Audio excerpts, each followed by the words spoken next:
प्रिय विद्यार्थियों, आज इस कक्षा में कक्षा BA प्रथम वर्ष विषय राजनीति विज्ञान, प्रश्न पत्र प्रथम राजनीति विज्ञान के मूल आधार। आज का हमारा टॉपिक है राज्य की उत्पत्ति का ऐतिहासिक या विकासवादी सिद्धांत। पहले की कक्षा में हमने राज्य की उत्पत्ति के सामाजिक समझौते का जो सिद्धांत है और उसमें जॉन लॉक, हॉब्स और रूसो के विचार हैं उसके बारे में विस्तार से जान लिया था। इस कक्षा में, इस कालांश में हम राज्य की उत्पत्ति के ऐतिहासिक या विकासवादी सिद्धांत के बारे में चर्चा करने वाले हैं। तो राज्य का विकासवादी या ऐतिहासिक सिद्धांत ये मानता है कि राज्य का निर्माण किसी निश्चित समय विशेष पर नहीं हुआ। राज्य है वो कर्मिक विकास का परिणाम है। राज्य धीरे धीरे वर्तमान स्वरूप को प्राप्त हुआ है।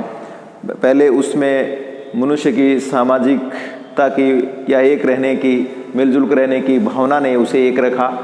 फिर रक्त संबंध का योगदान है, उसके धर्म का योगदान है, आर्थिक गतिविधियों का योगदान है, शक्ति की अवधारणा का योगदान है और राजनीतिक चेतना का योगदान है। इन सभी तत्वों ने मिलकर के राज्य को वर्तमान स्वरूप प्रदान किया है। वो किसी एक निश्चित समय पर या निर्धारित दिन उसका निर्माण नहीं हुआ है। जो पहले के सामाजिक समझौता सिद्धांत है, शक्ति सिद्धांत है, या यूँ कहें मातृक सिद्धांत है, पैतृक सिद्धांत है, या राज्य की उत्पत्ति का देवी सिद्धांत है, उनकी व्याख्याओं को राज्य की उत्पत्ति का विकासवादी सिद्धांत या राज्य की उत्पत्ति का ऐतिहासिक सिद्धांत नकारता है। तो गार्नर ने कहा है, राज्य न तो ईश्वर की सृष्टि है, न वह उच्च कोटि के शारीरिक बल का परिणाम है, न किसी प्रस्ताव या समझौते की कीर्ति है और न परिवार का ही विस्तृत रूप है। यह यानी राज्य तो कर्मिक विकास से उदित एक ऐतिहासिक संस्था है। यानी डॉक्टर गार्नर ने राज्य को एक ऐतिहासिक संस्था के रूप में देखा है जिसका कर्मिक रूप से धीरे धीरे विकास हुआ है। इस परिभाषा में गार्नर ने कहा है कि राज्य न तो ईश्वर की सृष्टि है, यानी उसने राज्य की देवी उत्पत्ति सिद्धांत को अपनी इस लाइन की प्रथम पंक्ति के प्रथम शब्दों से नकारा है। दूसरा, न वह उच्च कोटि के शारीरिक बल का परिणाम शक्ति सिद्धांत को भी नकार दिया है, न किसी प्रस्ताव या समझौते की कीर्ति है, यानी सामाजिक समझौते सिद्धांत को भी उसमें नकार दिया है, और न ही परिवार का विस्तृत रूप है, पैतृक और मातृक सिद्धांत है राज्य की उत्पत्ति के, उनको भी नकार दिया है। केवल एक ही निष्कर्ष उन्होंने निकाला है कि राज्य का कर्मिक रूप से धीरे धीरे एक ऐतिहासिक संस्था के रूप में विकास हुआ है और वो वर्तमान स्वरूप को प्राप्त हुआ है। तो गार्नर की परिभाषा हमारे लिए बहुत महत्वपूर्ण है और इस सिद्धांत के आधार के रूप में काम कर रही है। पहले के जो सिद्धांत थे, राज्य की उत्पत्ति का देवी सिद्धांत, राज्य की उत्पत्ति का शक्ति सिद्धांत, राज्य की उत्पत्ति का सामाजिक समझौता सिद्धांत, इन तीनों सिद्धांतों में एक समानता देखी जा सकती है। वो ये कि राज्य का एक विशेष समय पर निर्माण हुआ है। ये तीनों सिद्धांतों का निष्कर्ष ये निकलता है कि राज्य का एक समय विशेष पर निर्माण किया गया है।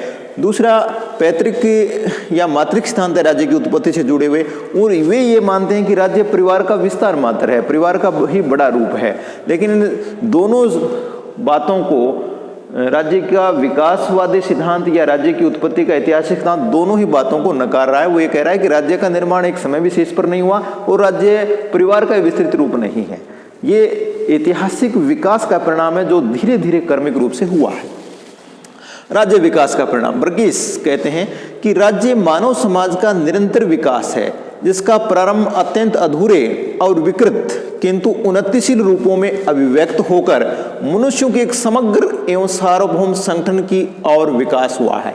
कैसा संगठन है? मनुष्यों के एक समग्र यानी संपूर्ण एवं सार्वभौम संगठन के रूप में विकास हुआ है।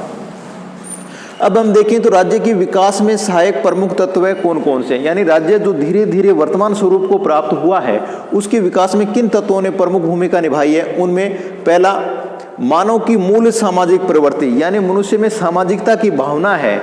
अरस्तु ने कहा भी है कि या तो मनुष्य समूह में रह सकता है, समाज में रह सकता है। अगर वो समाज से अलग रहता है वो या तो देवता है या फिर पशु है, वो मनुष्य नहीं है। यानी मनुष्य होगा तो उसमें सामाजिकता की भावना होगी। तो हम ये कह सकते हैं कि मनुष्य की, मानव की जो मूल सामाजिक प्रवृत्ति है, सामाजिकता की भावना है, वो ही राज्य के विकास का प्रारंभिक कारण है। उन्होंने एक संगठन बनाया और साथ साथ रहना प्रारंभ किया। दूसरा, रक्त संबंध। मैकाइवर ने कहा है कि राज्य रक्त संबंध समाज को जन्म देता है और कालांतर में समाज राज्य को, यानी रक्त संबंध है वो परिवार से कुल और कबीले के रूप में बड़ा होते राज्य का स्वरूप ग्रहण करता है।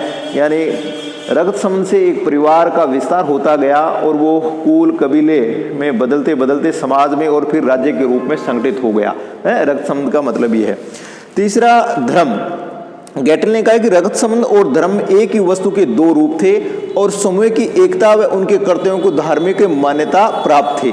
यानी रक्त संबंध के अलावा दूसरा जो प्रमुख तत्व है राज्य के विकास में भूमिका निभाने वाला, एकता की भावना वाला, वो धर्म की भावना थी। यानी एक ही धर्म के लोग एक ही प्रकार के संगठन के निर्माण के लिए प्रयासरत रहते हैं और इसके आधार पर धीरे धीरे राज्य का स्वरूप सामने आया। तीसरा, चौथा तत्व है शक्ति।